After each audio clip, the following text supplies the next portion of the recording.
За би нэг болсон кейс гэх юм уу үйл явдлыг хэлэхэд шүү. Та бүхний очих гээд байгаа би ийшээ ажлын хэсгээс сууж байгаа юм гэхдээ.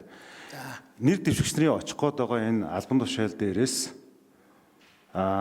жилийн өмнө нэг хүн улс төрчийн урилгаар буюу төрийн өндөр албан тушаалтны урилгаар бүрийн эрхийн хугацаа дуусаагүй байхад ажлаа өгөөд өөр ажил томилогдсон. Зүгээр ер нь бол ингээд агаар нэг гэдэг шиг сая цэцгийн гишүүн бас төрийн өндөр албан тушаалтны урилгаар бас нэг албан тушаалд очих гээд ажиллаад замын дундаас нь өгч байгаа. За энэ хоёрын нийтлэг зүйл нь нэг нь үндсэн хуулийн шүүхийн институт, нөгөөх нь болохоор яах нь шүүхийн ерөнхий зөвлөлийн одоо энэ институт дотроос замын дундаас ингээ гараа явж байгаа. Энэ зүгээр нэг одоо аж ахуйн нэгжээс гарч байгаа ч юм уу, эсвэл төрийн албан одоо төрийн албанаас гарч байгаа үйл явдал огт биш. Transparency International-ийн Монгол улсад хийгээд олон жил хийгээд байгаа судалгаа өгөөд байгаа зөвлөмжөөс танаа улсад байгаа авилга ингээд гаарад байгаа дуурахгүй байгаа гурван том шалтгааны нэг нь хууль шүүхийн байгууллага нь түүнд ажиллаж байгаа шийдвэр гаргаж байгаа хүмүүс нь улс төрчид болон улс төрийн намтай сүлбэлдээд байгаа ашиг сонирхол нь зарим тохиолдолд нийлээд байгаа үйл явдлаас болоод байгаа. Тэгэхээр юу гэж хэлэх гэж байна гэхээр би ажлын хэсгээс асуух гээд байгаа нь жирийн ажилтан ажил шалгаруулж авахдаа тогтвор суурьшилтай ажиллах уу гэдэг асуулт байдаг шүү дээ. Тэрэн шиг энэ одоо шүүхийн ерхий зөвлөлийн энэ дээр одоо сонгогдох байгаа ажиллаж байгаа хүн та бүрэн эрхээ дуустал ажиллах уу гэдэг асуултыг асуусан уу? Ийм шалгуур тавьсан уу? Тавьсан бол ямар байдлаар тавьсан бэ? Тавиагүй бол яагаад вэ гэдэг дээр би хариулт авмаар байгаа. Энийний цаа талд нь болохоор юу гэхээр ер нь энэ Монголд чинь улс төрийн нөлөө бүхий албан тушаалтан хүсвэл шүүхийн институцээс хин нэгэн хүний сугалж авдаг. Өөр энэ хүнээс илүү сонголт байхгүй байна гэдэг алей марзан тайлбар тавиад цаад утгаараа институцийн чадварыг сулруулдаг. Цаад утгаараа хяналт тэнцлийн буюу check and balance буюу одоо энэ гүйцэтгэх эрх мэдэл, шүүх эрх мэдэл, хууль тогтоох эрх мэдлийн харилцан тэнцвэртэй байх энэ нөхцөл байдлыг хорлож байгаа юм сүтгэх ажиллагаа явагдаад байна. Тийм учраас энэ дээр ажлын хэсэг хариулт өгнө.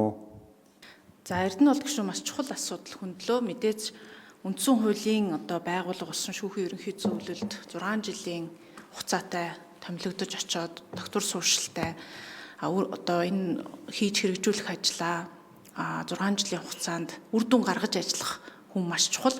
Тэгээ энэ ч утгаар бид бас мэдээж нэр дэвшигчдийн зүгээс тогтвор суурьшилтай ажиллаж ирсэн үү, хэр тууштай юм гэдэг асуудал дээр бол ярьцлагын үед ч гэсэн за илтгэгч гишүүдийн хувьд ч гэсэн энийг одоо судлан шинжлэх хүрээнд бол хийсэн.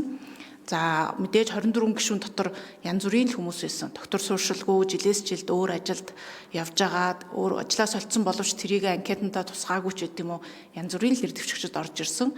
За манай одоо энд бол 4 нэр дэвшигч байна. Энийг бас энэ чухал асуудлыг бас 4 нэр дэвшигчээс одоо олон нийтэд явж байгаа энэ сонсголын үеэр бас протоколд үлдээгээд таны зүгээс ч гэсэн бас асуугаад энэ хүмүүсийн байр суурь амочгийг нь бас авах нь зүйтэй гэдэг дээр бас байр суурь нэг байна.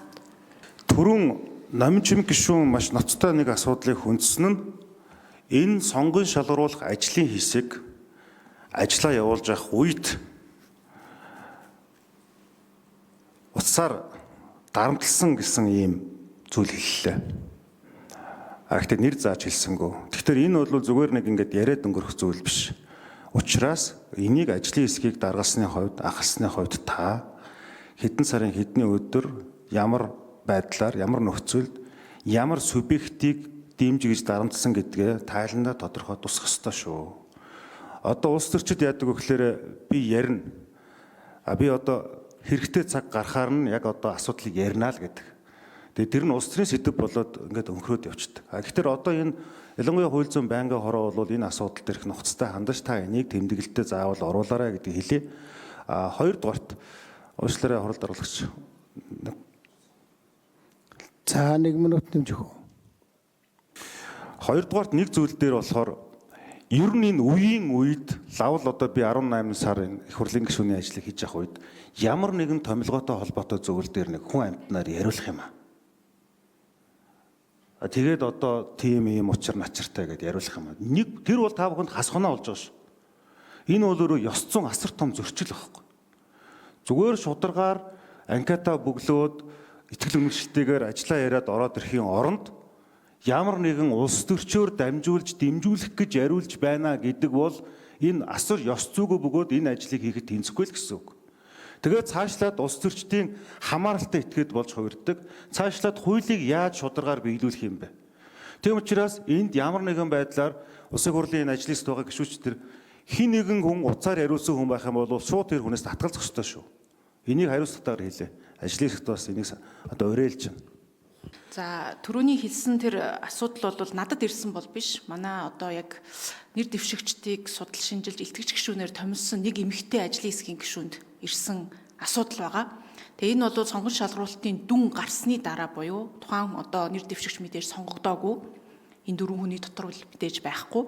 Гэтэ энэ хүн тэр одоо үр дүнд мэдээж сэтгэл хангалуун бус байгаад за нууц байх ёстой илтгэгчийн тайланг өөрөө бүрэн үдсэн байгаад чи намайг ингэж дүнсэн байна. Түүнээс болж бас би сонгогдоогүй байна гэдэг ийм асуудлыг тэр хүн тавьсан байсан. Тэгээд тухайн одоо энэ занал хийлд өртсөн ажлын хэсгийн гишүүн маань бичгээр бас энэ асуудлыг гомдлоо гаргасан байгаа. Энийг бас хууль зүйн байнгын хорон дээр тодорхой хүрээнд бас ярьж протокол тусгуулах асуудлыг бол бид бас энд ярьж байгаа гэдгийг танд бас хэлмээр байна.